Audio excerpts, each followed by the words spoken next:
चुनरी के दो दो चारी अरे राधा क्या है? जौन जौन कहबू हम सब लाके देहब।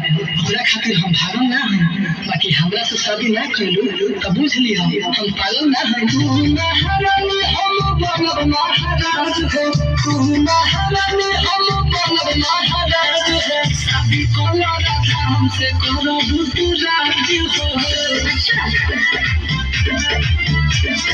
शादी कला राधा हमसे करब तू राजी हो।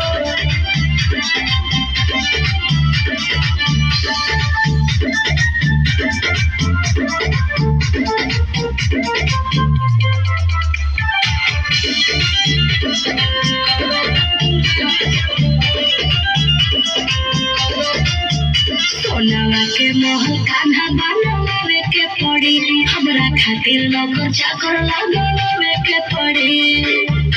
बोलिए वादा पूरा करिएगा ना?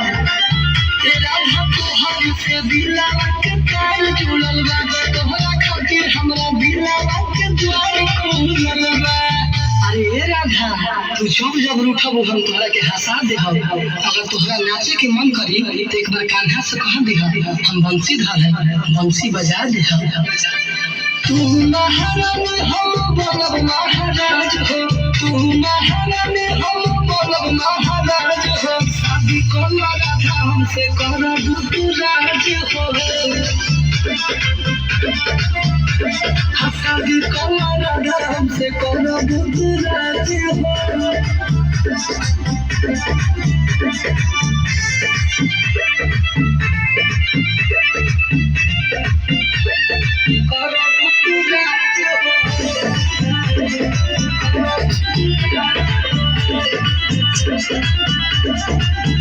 कौन मोहनी तुम्हारे दिल कान्हा हो, भाई तोहरे को दिलावा दीवाना हो। सास बन के तू सिलावा में बस गई, तोहर हो गई जहिया से हंस गई। अरे राधा ई बात ठीक बा कि हम सकल से तनी मनी बानी खाना, बाकी दिल से बानी बहुते दिन वाला। एक जन्म का 7 जन्म में धोखा ना दे। ये कान्हा के ऊपर विश्वास नहीं खे तो स्टाम्प पेपर पे लिखवा लो। तू महारानी हम बनब महाराज हो, तू महारानी हम बनब महाराज हो। शादी कला राधा हमसे करब तू राज हो। शादी कला राधा हमसे करब तू राज हो।